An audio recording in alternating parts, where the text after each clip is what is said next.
dan yang terjadi antara Ibu Krisdayanti bersama dengan dua orang anaknya, Aurel dan Azriel, itu adalah persoalan rumah tangga, persoalan yang sangat pribadi, dan menurut saya sebaiknya didiskusikan secara kekeluargaan, diselesaikan secara kekeluargaan.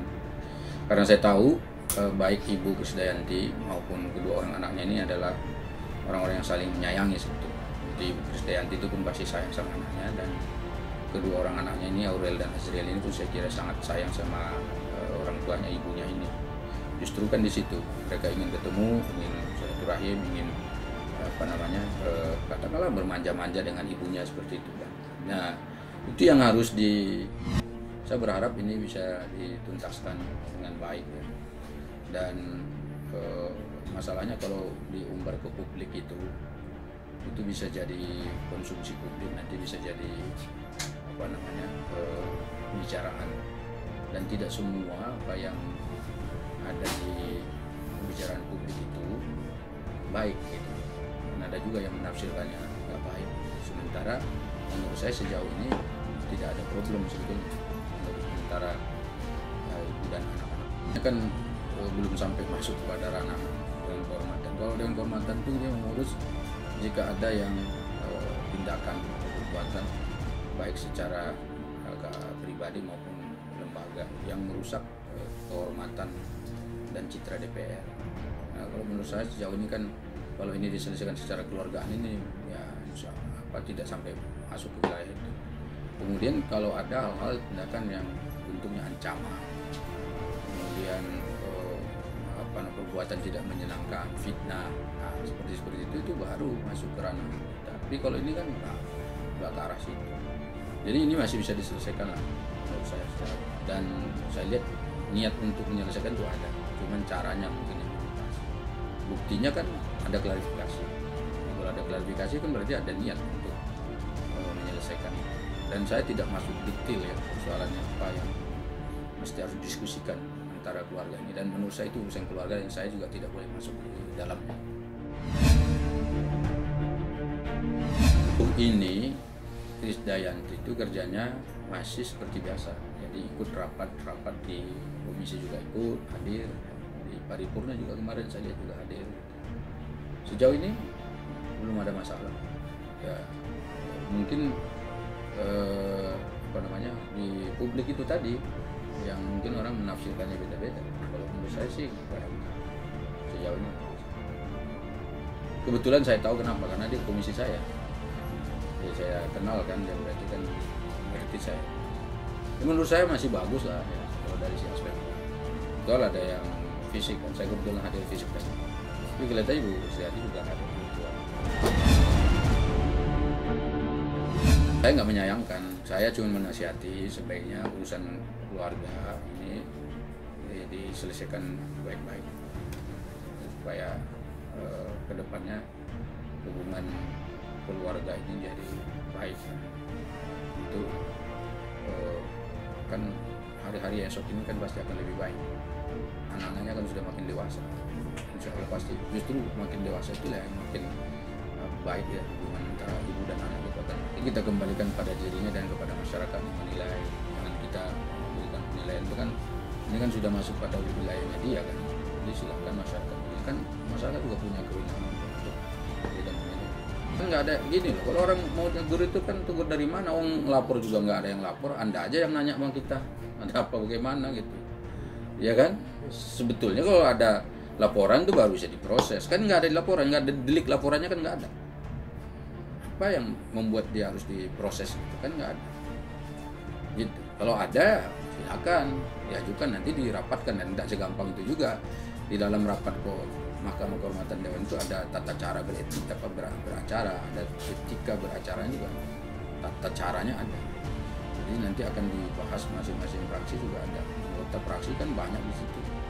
Jadi semua itu akan didiskusikan secara terbuka dan baik diselesaikan. Jadi belum ada masalah.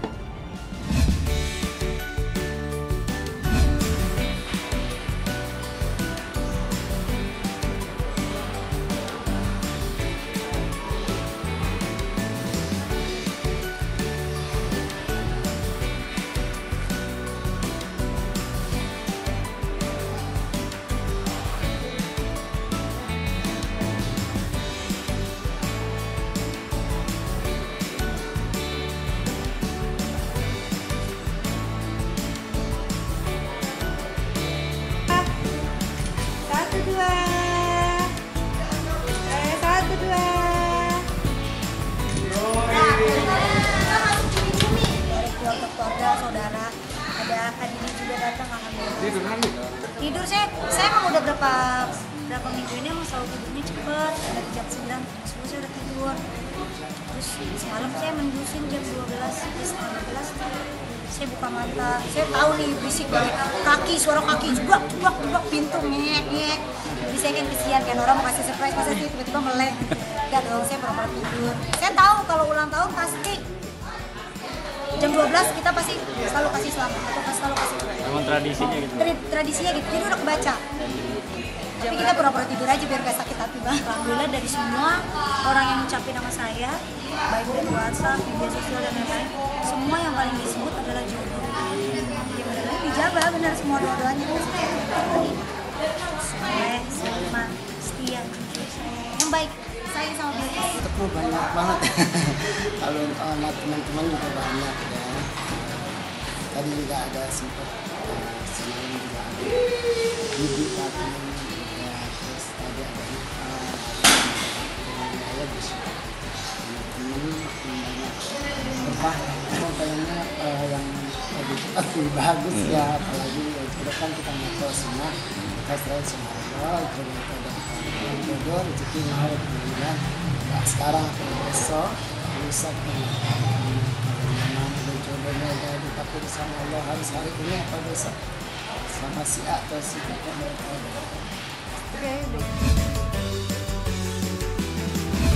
Belum ada yang ngado sampai sekarang. Belum ada yang ngado sampai sekarang. Saya yang gak dikadoin sama anak saya, sama ibu saya, sama bapak saya, sama adik saya. Yang saya lihat cuma kue dan kue. Tapi senang banget alhamdulillah. Yang penting kan doa. Ayah, Sifah, baru saya. Beda seminggu. Makanya ibu pusing tuh kalau lagi nggak pandemi, ibu pasti kadoin tiga-tiganya. Kalau ini kan lagi pandemi, dia jadi aman. Dia bilang, gua aman tahun ini karena gua nggak beli kado yang berat-berat. Kemarin kan ayah ulang tahun, kita hadiahnya oke.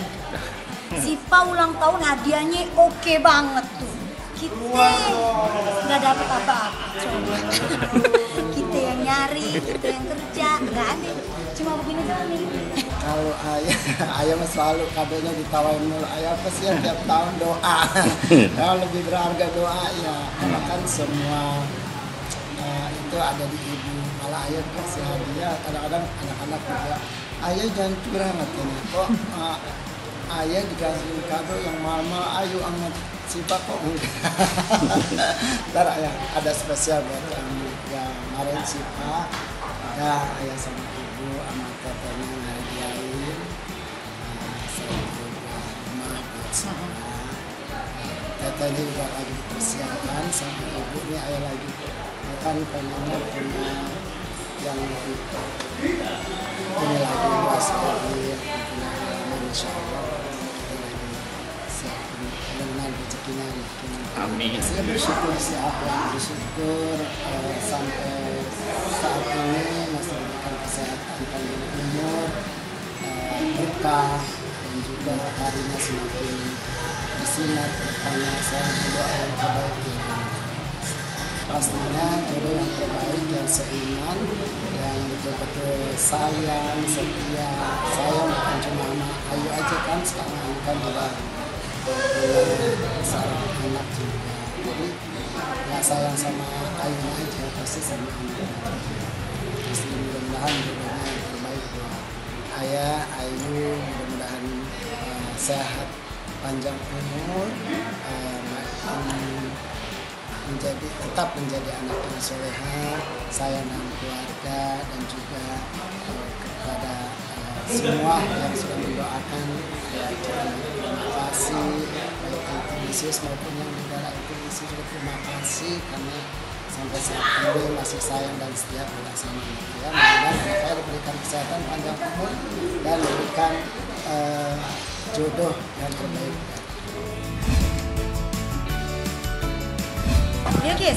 Bilkis ngasih kado bunga lain daripada yang lain. Dia hadiahin saya sunflower, bunga matahari. Biasanya saya dikasih bunga banyak banget, bunga mawar, lili, dan dia doang ngasih saya bunga matahari. Itu juga anak itu punya ide sendiri gitu. Dia nyuruh antinya, dia WhatsApp, nanti boleh minta tolong nggak beliin Bilkis bunga matahari buat Bunda. So sweet sih anak itu. Saya dikasih bunga itu semalam. Dia milih aja tuh di gambar-gambar kata Siva, dia milihnya emang kayak gitu kayak bunganya sunflower. Udah itu ya. Anak gitu maksudnya. Dia dari sebelum saya, dari berapa jam sebelum saya menuju ulang tahun, dia tuh udah nyiumin saya terus di kamar. Setiap menit dia bilang I love you bunda, happy birthday. Sampai saya bilang nanti masih lama, berapa jam lagi, kamu tidur dulu. Sampai dia tuh begadang semalam tadi buat nungguin saya ulang tahun. Ya apa ya, gak ada yang lebih berharga dari saya. Bolak balik aja sambil nunggu waktu jam 12 terus malaman dia bolak balik nggak bisa diam, nggak tidur, wah jumpa atau jumpalikan dan lain-lain. Saya mah saya diemin aja. Saya juga tahu maksudnya mungkin keluarga ada kado, anterin kado, terus udah tadi kasih ucapan juga. Nah, yang lain cuma by phone, telepon, Instagram. So, biasanya saya kalau ulang tahun kayak gini nih soal bikin acara, mas tahu sendiri acara kontrol, bikin panggung biasanya, terus lagi nyanyi, musikan bareng. Sekarang karena nggak bisa. Senang ya, walaupun kayak gini tapi masih bisa kumpul, masih bisa, kan ini udah mau new normal gitu ya. Tapi ya maksudnya senang aja, masih ada yang kasih surprise, masih ada yang ngadain kayak gini-gini, jadi gak sepi-sepi bener ulang tahunnya. Jadi jangan lupa untuk subscribe Cumi Cumi. Ditekan ya tombol lonceng merahnya.